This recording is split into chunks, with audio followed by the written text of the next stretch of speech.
Sin duda uno de los lugares que marcaría nuestra visita a Seúl era este lugar. Un delicioso manjar que estábamos puntos a probar. Sin saber estábamos haciendo una fila de más de 25 minutos para probar esta delicia. Definitivamente tendremos algún día que volver a probarlo. Espectacular. Pan de mantequilla con salsa de caramelo.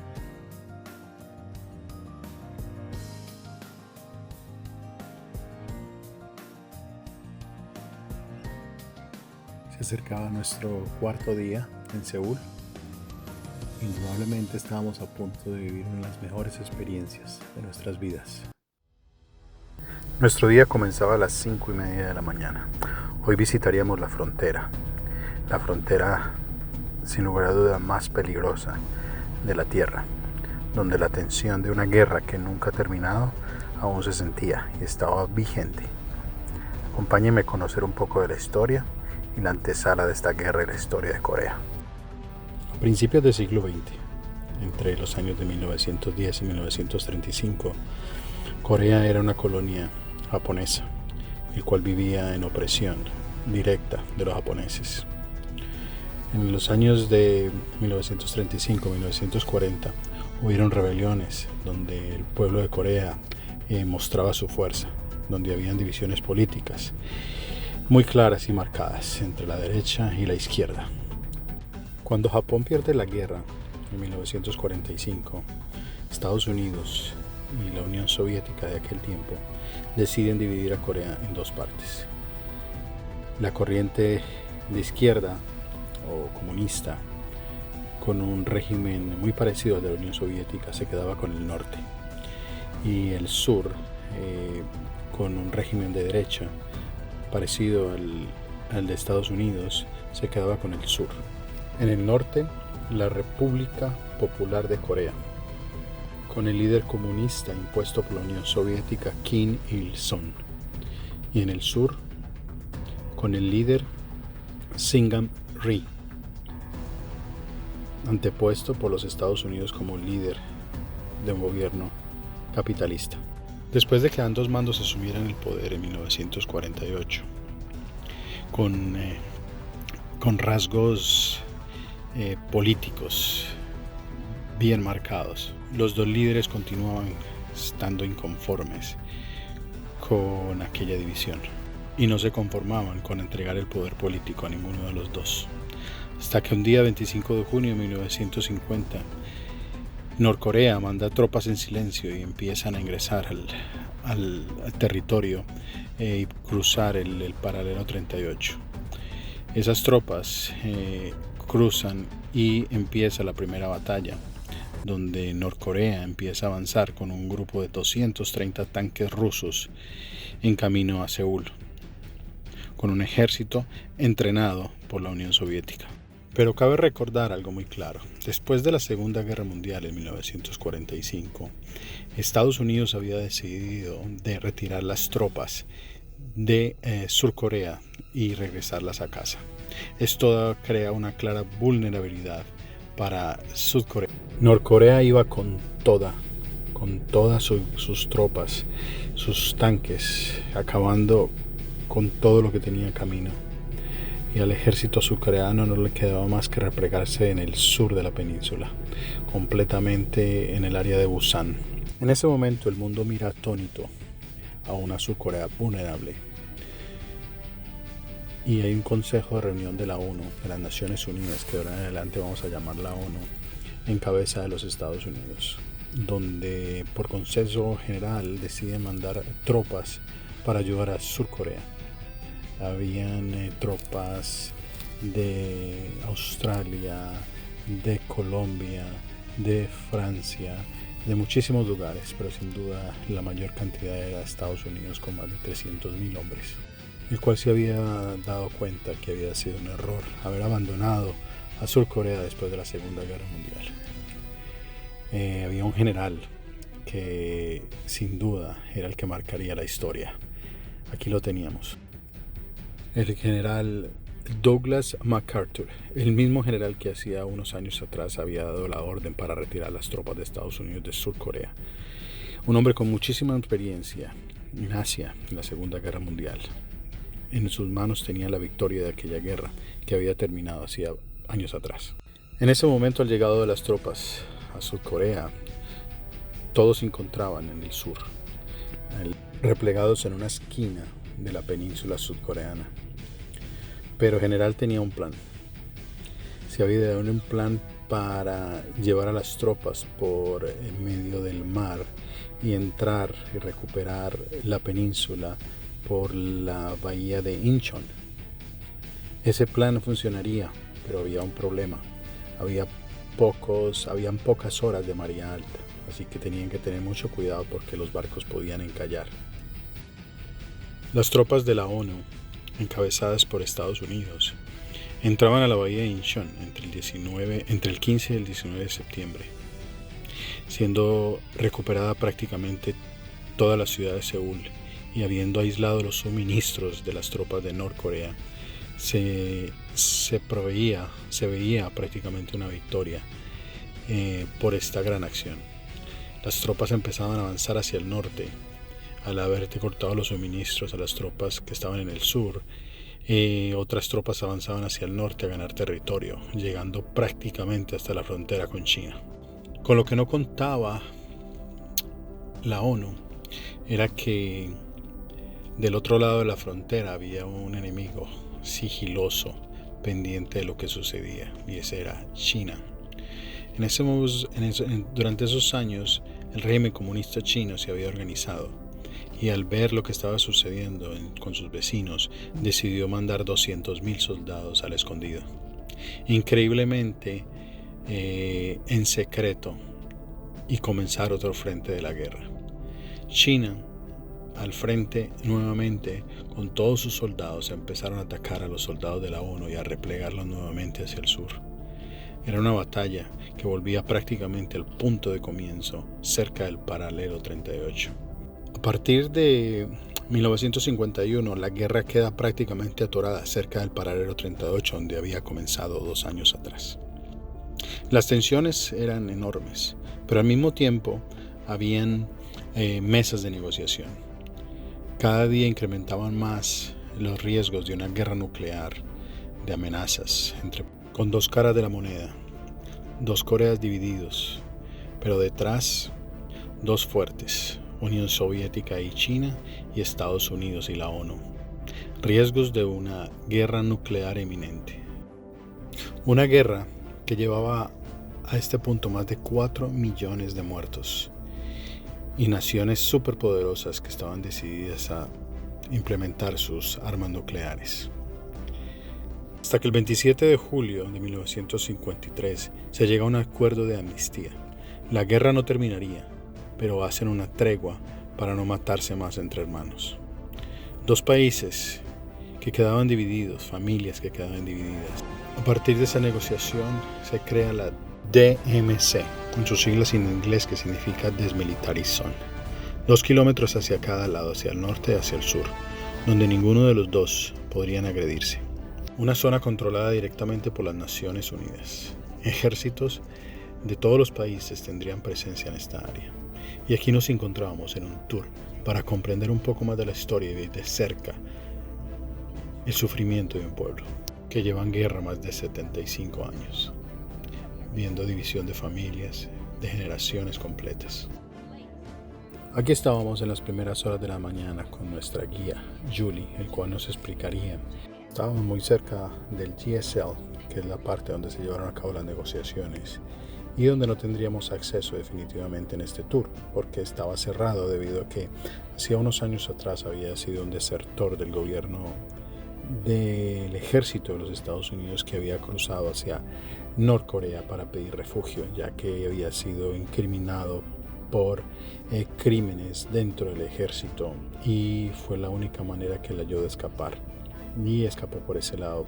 Por eso había el tour que nos llevaba hasta las casitas del lugar más fronterizo del norte, que se llama GSL, había sido cerrado. Entonces no era accesible para nosotros entrar a ese tour, desafortunadamente. Al transcurso de la explicación, ella nos cuenta una historia bastante conmovedora. Es la historia de Chun Ju Jun, fundador de la Hyundai. En aquel entonces, en el año 1931, venía de una familia bastante humilde en el pueblo de Toshin, en Norcorea. La única manera de subsistir era poder emigrar a las grandes ciudades.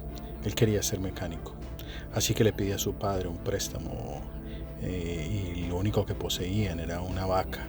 Y su padre sacrifica con todo su amor esa vaca y se la da. Él le promete pagársela algún día. Así que se va para Seúl, monta un taller de mecánica y durante muchos años en su taller de mecánica empieza a innovar y a crear diferentes tipos de motores y de maquinaria. Pasan los años, su padre muere y él definitivamente crea una de las industrias más grandes de Sur Corea con la Hyundai como creadora de vehículos. En el año 2017 se le ocurre que necesita moralmente pagarle a su padre o devolverle al pueblo que lo vio nacer la vaca que le había quitado. Así que pide permisos y se aglomera en el puente de la unificación con 50 camiones y 500 vacas. Cada vaca era una vaca hembra preñada y una vaca extra, o sea, 501 vacas. Él decide pedir permisos y los dos gobiernos ven como un acto de buena fe. Él decide cruzar el puente de la unificación por última vez en el año 2017 con 501 vacas. Así que cruza el puente y llega hasta su pueblo natal de Tushan para entregarle al pueblo este festín. Se ve como una historia bastante conmovedora y bastante aliciente. Eso es lo que nos está contando la guía aquí actualmente.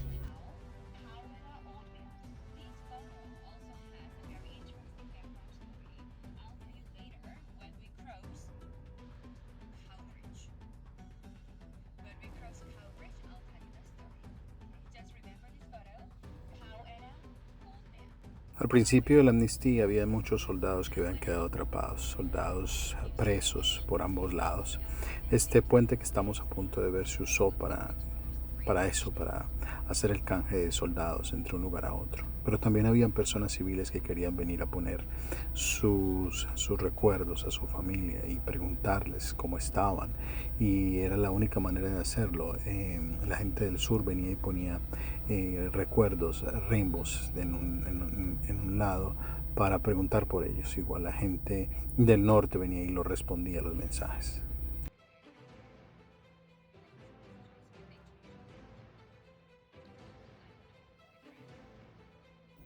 Habíamos llegado al observatorio de Dora, el lugar más al norte donde podíamos estar. En un día claro podíamos divisar claramente los pueblos de Norcorea, pero era un día lluvioso, así que estábamos a la suerte. Desafortunadamente no tendríamos la claridad para observar. On June 25, 1950, the invasion of South Korea by the North began with earth-shattering sounds of artillery. Although North and South Korea established their own governments after World War II, the peace didn't last long. Revealing its ambition to conquer South Korea, North Korea started the Korean War in alliance with the Soviet Union.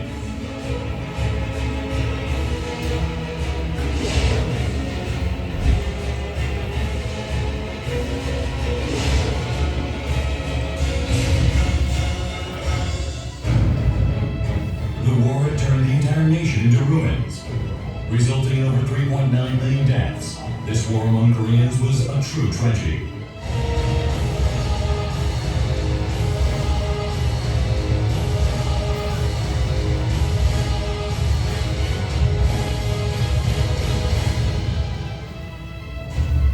After 3 years and 1 month, the Korean War ended with the Armistice Agreement signed in Panmunjom on July 27, 1953.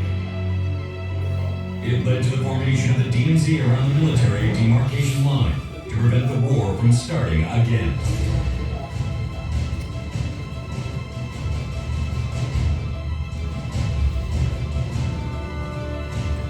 But even after the Armistice Agreement, North Korea dug underground tunnels below the demarcation line in order to invade South Korea.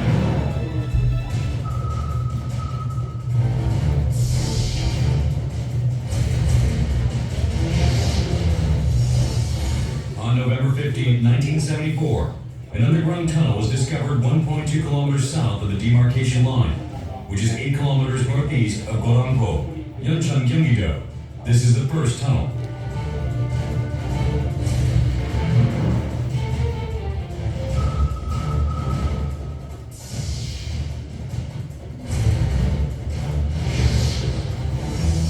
On March 24th of the following year, 1975, the second tunnel was discovered 13 kilometers north of Cheolwon, Gangwon-do.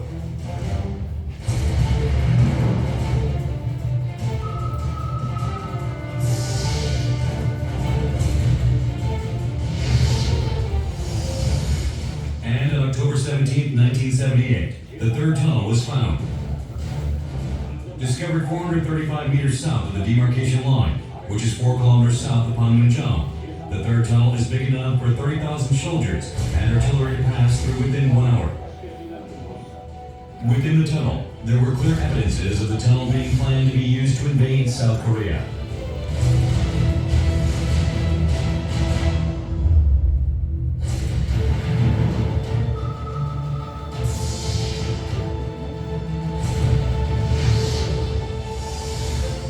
On March 3, 1990, the fourth tunnel was found 26 kilometers northeast of Yeonggu, Gangwon-do.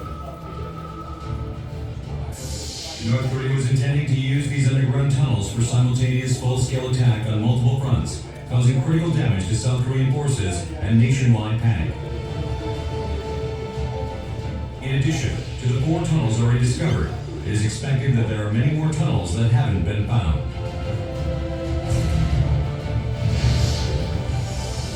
North Korea is provoking us endlessly, using tunnels underground, as well as on land and sea.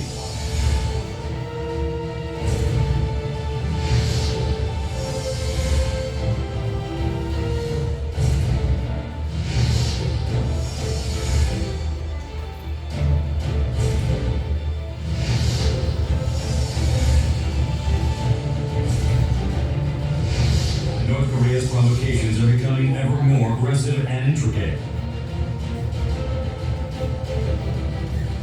The attack on naval ship Cheon and bombing of Yeonpyeong-do in 2010 was more than provocation. It was a declaration of war.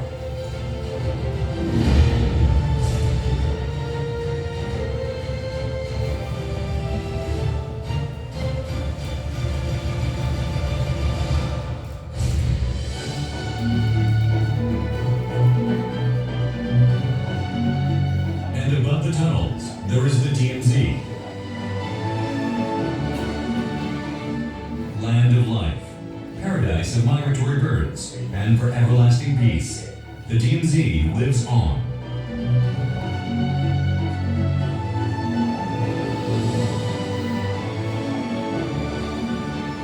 The DMZ is a paradise for moose, goats, and wild flowers. From Chinese geese to eagles, and rare birds such as white cranes, herons, and black-faced spoonbills. The DMZ is a land of life, where wild animals live in harmony.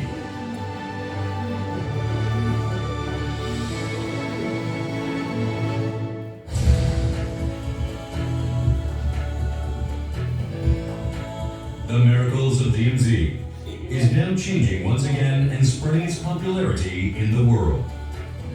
Developed into a tourist destination, the areas around the DMZ will heighten our security awareness and offer tremendous opportunities for people to coexist with nature.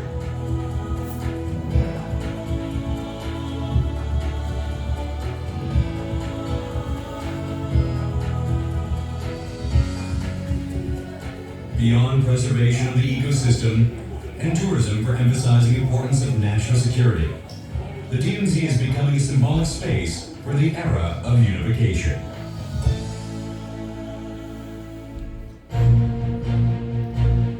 Our painful history is buried in the DMZ and tunnels, but this is just another meeting for the hope and desire of reunification. We should learn the lesson that our painful history must not be repeated.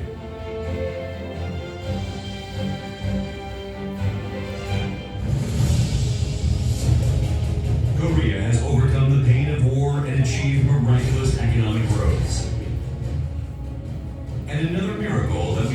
achieve as we pursue harmony and coexistence, unification. Until that day comes, the DMZ will be alive forever. Estamos en el DMZ. Esta es la parte de la frontera entre Surcorea y Norcorea. Desafortunadamente hay un día un poco lluvioso, como con neblina, pero pueden ver, ahí está la línea y atrás el río y las ciudades norcoreanas hacia atrás. Yo si puedo llegar un poco lejos con el zoom.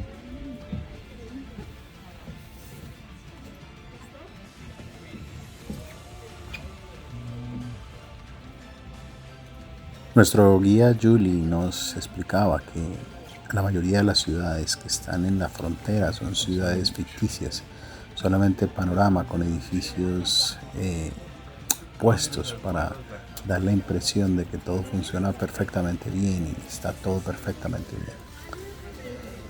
Nada extraño.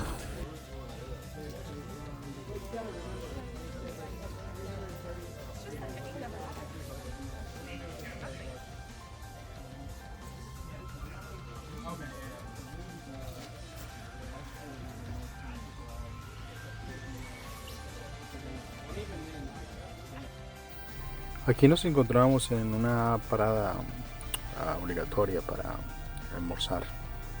Era una villa, Wanimillon Payut.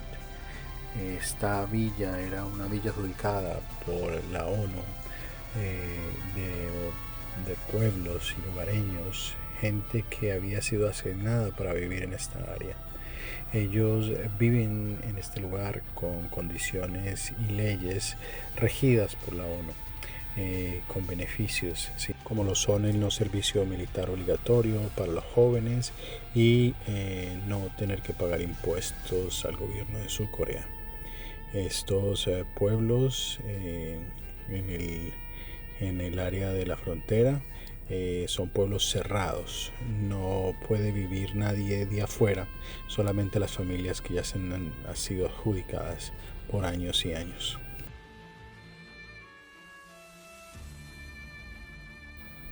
Como dato curioso es que les comentaba que la ONU tiene tropas en la zona desmilitarizada, muchas tropas, muchos batallones. Se nota la presencia de los soldados de la ONU, tanto también soldados de Surcorea. Pero como dato curioso, ¿sabían ustedes que Estados Unidos tiene más de 100 bases militares en Surcorea? Es un número bastante grande que a mí me llevó por sorpresa también. Otra sorpresa que tenía a este punto de la visita era que pensaba que la zona desmilitarizada era así por su nombre, desmilitarizada. Pero vaya punto, era que era la zona más militarizada y más cuidada del planeta.